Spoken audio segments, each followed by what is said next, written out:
Favourite serials இனி டிவிக்கு முன்பே சன் நெக்ஸ்ட் ஆப்ல ஜாலியா எல்லாருக்கும் முன்னாடியே பாருங்க. இப்பவே சன் நெக்ஸ்ட் ஆப்பை டவுன்லோட் பண்ணி சப்ஸ்கிரைப் பண்ணுங்க. மாமா உன்னோட 100 ரூபா வச்சுக்கோ. இந்த ஷாலினி வேணாம், இந்த பணம் என்கிட்டயே இருக்கட்டும்.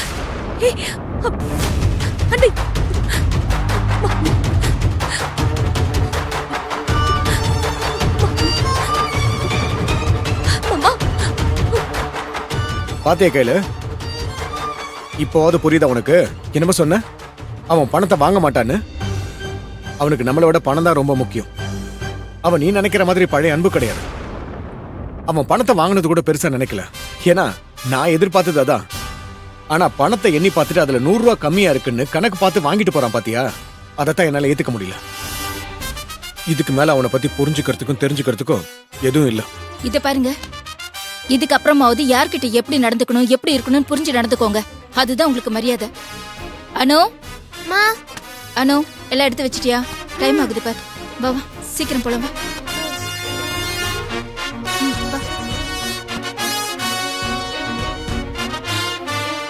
கையில், நான் ஹோட்டல் கிளம்புறேன். வரமா வரமா மீட்ரே அசனே.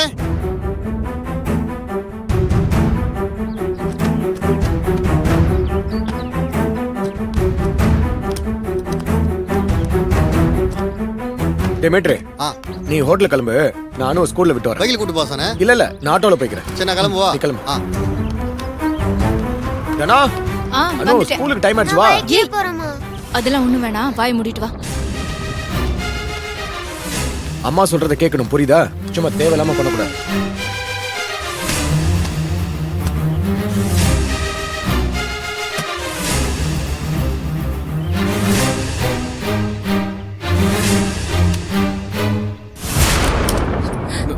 ஏய் ஏய் ஷாலினி, என்ன பண்ற? எதுக்கு இப்ப வண்டி ஆஃப் பண்ண? என்ன கை, என்னாச்சு? ஏன் அன்பு இப்படி இருக்க? நீ என்ன பண்றன்னு யோசிச்சுதான் பண்றியா? திரும்ப ஆரம்பிச்சிட்டியா? இப்ப என்ன பிரச்சனை உனக்கு? நான் என்ன பண்ணேன்? என்ன பண்ணியா?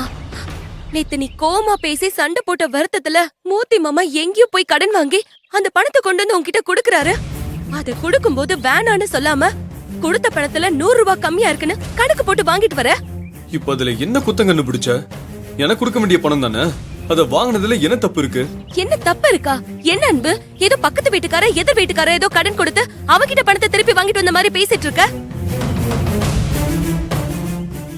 அவர் உன் கூட பிறந்த அண்ணன், அத நீ யோசிக்க மாட்டியா? நேத்துதான் ஏதோ கோவத்துல சண்டை போட்டேன்னு பார்த்தா இப்ப நிதானமா இருக்கும் போதும் அதே தப்பதான் பண்ணிட்டு வந்து நிக்கிற. மூர்த்தி மாமா அந்த பணத்தை யாருக்காக செலவு பண்ணாரு? அவருக்குன்னு தனிப்பட்ட செலவுக்காகவா யூஸ் பண்ணாரு? இந்த குடும்பத்துல இருக்கவங்களுக்காக தானே செலவு பண்ணாரு. அதுல நமக்கும் சேர்த்து தானே செலவு பண்ணாரு. அதெல்லாம் யோசிக்காம பணத்தை கொடுத்தோன்னே கையை நீட்டி வாங்கிட்டு வந்திருக்க. இது ரொம்ப தப்பு அன்பு. நேத்து மன்னிப்பெல்லாம் கேட்டியே, அப்ப நீ செஞ்ச தப்புக்காக மனசு மாறி வந்து மன்னிப்பு கேட்கலையா? இங்க பாரு ஷாலினி, நான் உன்னை அடிச்சது தப்புன்னு தான் மன்னிப்பு கேட்டேன். அந்த பணத்தை கொடுத்ததுக்காக மன்னிப்பு கேட்கல. என்னமோ நானே பணத்தை கொடுக்கன்னு சண்டை போட்ட மாதிரிலாம் பேசிட்டு இருக்க. அவங்களே தானே பணத்தை கொடுத்தாங்க, அத வாங்கினது ஒரு தப்பா? அன்பு, நான் என்ன சொல்ல வரேன்னு கூட உனக்கு புரியல. நான் சொல்ல வரது உனக்கு புரிய மாட்டேங்குது. சும்மா என்னைய குறை சொல்லிட்டு இருந்தா டென்ஷன் ஆயிடுவேன், பாத்துக்கோ. நான் மன்னிப்பு கேட்டேங்கிறதுக்காக நான் தான் தப்பு பண்ணேன்னு எனக்கு அட்வைஸ் பண்ணிட்டு இருக்காதீங்க. என்கிட்ட கேட்காம ஏன் பணத்தை எடுத்து ஏன் கொடுத்தேன்னு உன்கிட்ட கேட்டாலும் ஏன் தப்பு தான். அதை ஏன் வாங்கினாங்கன்னு அவங்கள கேட்டாலும் அதுவும் ஏன் தப்பு தான். இப்ப வாங்கின படத்தை திருப்பி கொடுத்தாங்க, அதை வாங்கினாலும் அதுவும் ஏன் தப்பு தான். என்ன பார்த்தா உங்களுக்கு எப்படி தெரியுது? இங்க பாரு, இப்பவும் சொல்றேன், இந்த பணத்தை வாங்கினதுல எனக்கு எந்த தப்பும் தோணல. உனக்கு வேணா அது சாதாரண பணமா இருக்கலாம், எனக்கு அப்படி இல்ல. நீ சின்ன வயசுல இருந்து வசதியா வாழ்ந்தவ, பண கஷ்டம்னா என்னன்னே தெரியாம வளர்ந்திருப்ப. நீ கேட்கும் போதெல்லாம் அப்பாவோ அம்மாவோ பணத்தை வாரி கொடுத்திருப்பாங்க. நான் ஒன்ன மாதிரி வளர்ந்தவன் கிடையாது. பணத்துக்காக சின்ன வயசுல இருந்து அவ்வளவு கஷ்டப்பட்டிருக்கேன். ஒவ்வொரு ரூபாயோட வேல்யூ என்னன்னு எனக்கு நல்லா தெரியும். அக்கா என்னதான் என்ன கஷ்டப்பட்டு படிக்க வச்சிருந்தாலும் அந்த பணத்தோட கஷ்டம் என்னங்கறத நான் சின்ன வயசுல இருந்து ஃபேஸ் பண்ணிட்டு தான் இருக்கேன். இந்த மாதிரி பணத்தை சாதாரணமா அனாவசியமால செலவு பண்ண முடியாது. நீயும் எதுவும் புரிஞ்சுக்காம நான் தான் ஏதோ தப்பு பண்ணிட்டேன்னு மத்தவங்க சொல்ற மாதிரி பேசிட்டு இருந்த, அப்புறம் நான் டென்ஷன் ஆயிடுமா பாத்துக்கோ. வீட்டுல இருக்கிறவங்க ஏதாவது சொன்னா கூட எனக்காக தான் நீ பேசணும். அதை விட்டுட்டு அவங்க ஏதோ பேசினாங்க, நான் அவங்கள ஏதோ பேசிட்டேன்னு நீ அப்செட் ஆக கூடாது. ஷாலினி, இது எனக்கு கொஞ்சம் கூட பிடிக்கல. தயவு செஞ்சு மாத்திக்கோ. அவ்வளவுதான் என்னால சொல்ல முடியும். நான் பேசுறதுக்கு அவங்களே வருத்தப்பட மாட்டாங்க, நீ எதுக்கு ரியாக்ட் பண்ணிட்டு இருக்க? சாவி கொடு. குடுங்குறல. போய் வேலையை பாரு.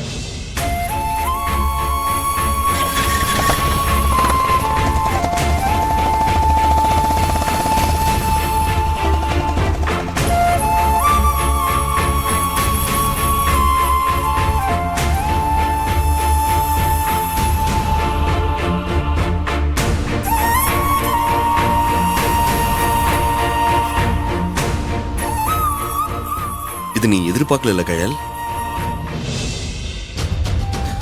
அன்பு மேல ரொம்ப நம்பிக்கை வச்சு சொன்ன அவன் அந்த பணத்தை வாங்க மாட்டான்னு. ஆனா அங்க நடந்தது என்னன்னு பார்த்தல்ல.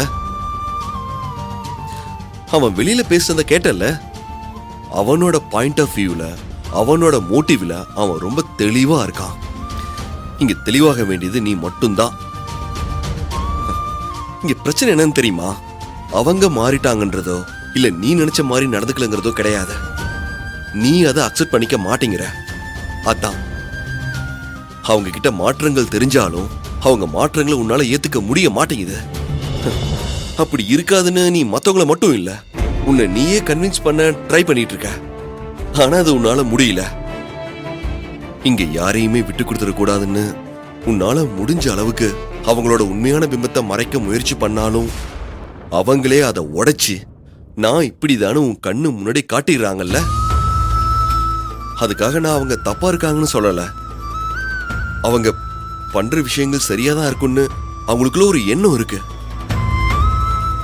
மத்தவங்க என்ன நினைக்கிறாங்கன்றத பத்திலாம் அவங்களுக்கு கவலையே இல்லை. அதை பத்தி அவங்க யோசிக்கிறது கூட கிடையாது. அதே மாதிரி நீயும் இருக்கிறது நல்லதுன்னு நினைக்கிறேன். அவங்களுக்காக யோசிக்க வேண்டான்னு நான் சொல்ல மாட்டேன். அவங்க ஏன் இப்படி இருக்காங்க, ஏன் இப்படி இருக்க மாட்டேங்கிறாங்கன்னு யோசிக்காத. அதுக்கு கண்டிப்பா உனக்கு பதில் கிடைக்காது.